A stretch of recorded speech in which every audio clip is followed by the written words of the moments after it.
I don't know if you've heard, but Christmas is not the most popular word these days.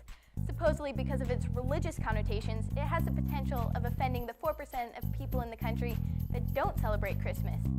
Now, I understand it's important to respect people's opinions, and I'm all for tolerance, but this has gone way past tolerance. It's paranoia, and paranoia, that's a different story. Christmas break has been changed to winter break, Christmas parties to winter parties. Instead of Merry Christmas, it's Happy Holidays. And to avoid the controversy in Pittsburgh, the city fathers renamed the Christmas season to Sparkle Season. Seriously? Sparkle Season?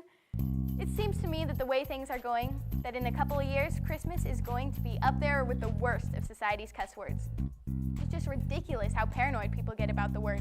I'll never forget when I was in line at the grocery store last year, the cashier wished the lady in front of me a Merry Christmas. Now, I didn't think anything of it, but by the look on that woman's face, you'd think the cashier had just told a fat joke about her mom or something. She looked so surprised. She just leaned in and whispered, "Aren't you guys not supposed to say that?" It was then that I realized we've allowed this political correctness to go way too far. You know, if I could go back in time, I'd probably go off on that lady. I'd say, you know what? She can say if she wants to say and I wish you a Christmas. That would have told her. But the truth is, the war on Christmas is not simply contained to our neighborhood grocery stores. It's all around the country. In New York, they had a huge sign next to their 100-foot Christmas tree that said, "Holiday Tree." The man that donated the tree was so upset at this that he said he would have never donated it in the first place if he knew they weren't going to call it a Christmas tree. But hey, if I were that guy, this is what I would have told the city. Just go ahead, call it a holiday tree if you want.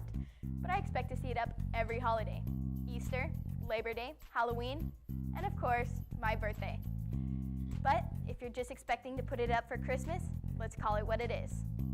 And it gets crazier.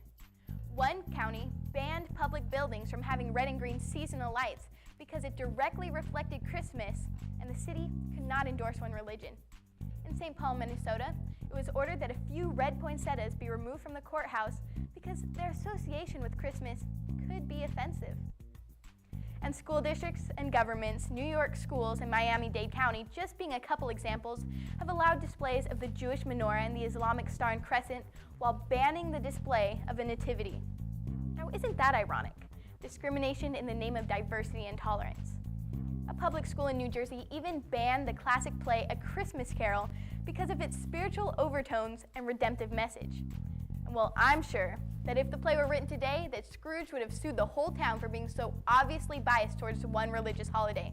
Because of course, that's not a very tolerant thing to do. And the list goes on and on.